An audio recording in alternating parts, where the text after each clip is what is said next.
Welcome back to Rearview Diaries. I'm your host, Paul.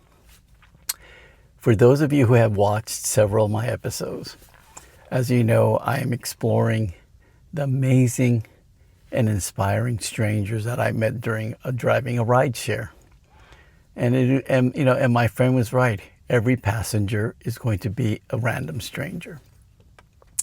Today, I met a gentleman, and his story that he told me about his close friend was just amazing, and it is called Bicycle Diaries, Part 1, because I can't fit all his stories in one video. So how did this happen? I went to go pick up this gentleman. Great smile always, because a great smile is a great start for a great conversation. So I got in the car, and I was, I go through my same talk about what I'm doing and how I love meeting interesting strangers and talking to them. And he goes, I may not have a story about myself, but I do have an amazing story about one of my closest friends. And I go, what is it? He goes, well, he's interesting. He's Italian. And he told me that he is an adventurer. And as we know from history, Marco Polo was Italian. Italians are known to be very adventurous. So I asked him, what is his adventure? He goes, well, he bicycled from Argentina all the way up to Alaska. Not on a motorcycle, bicycle. And he said it took almost, nearly a year, if not, yeah. And he said that it was an adventure of a lifetime. And I asked him, what made him want to do this? And he goes, well, he always wanted to explore the world, not from the big cities, but from the eyes of looking around how people live.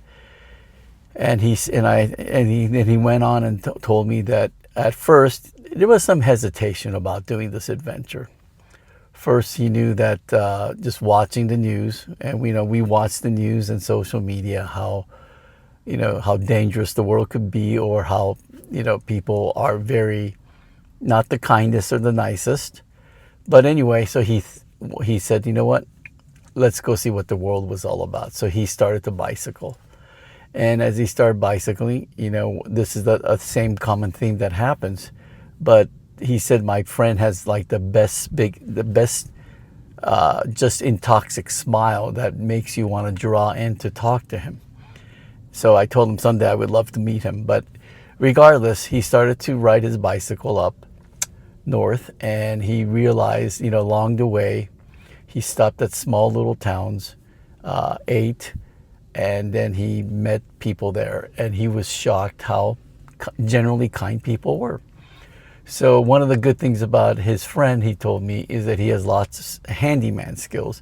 So as he was taking his adventure, he would stop somewhere, help them fix things in exchange for shelter and food and so forth.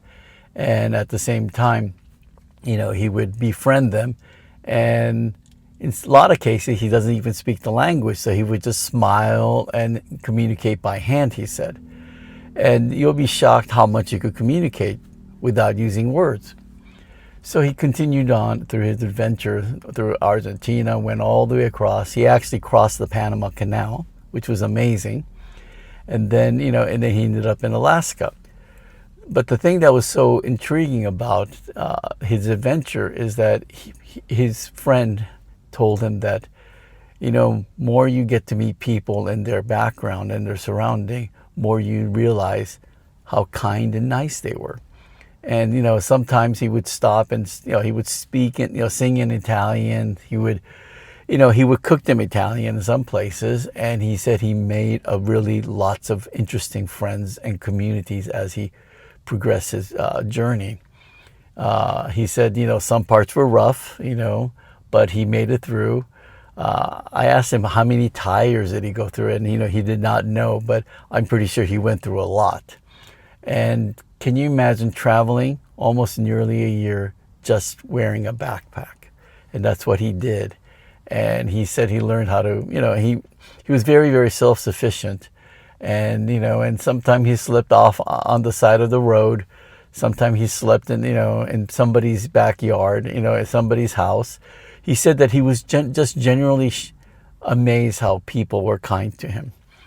And so he said, as he made it through, and then when he got to the U.S., he said it was a very different story because the roads were all paved, very smooth, water was everywhere, and then also at the same time, he said the Americans were a little different. So he stopped at one place, and he helped them. I think he cooked them dinner, and the family was just so happy that they bought him a completely new tires and fixed his bicycle up for him so he could continue on his journey. So he told me, he said he was so grateful for all the help and all the amazing kindness he has seen throughout the journey. But the part 2 is coming soon.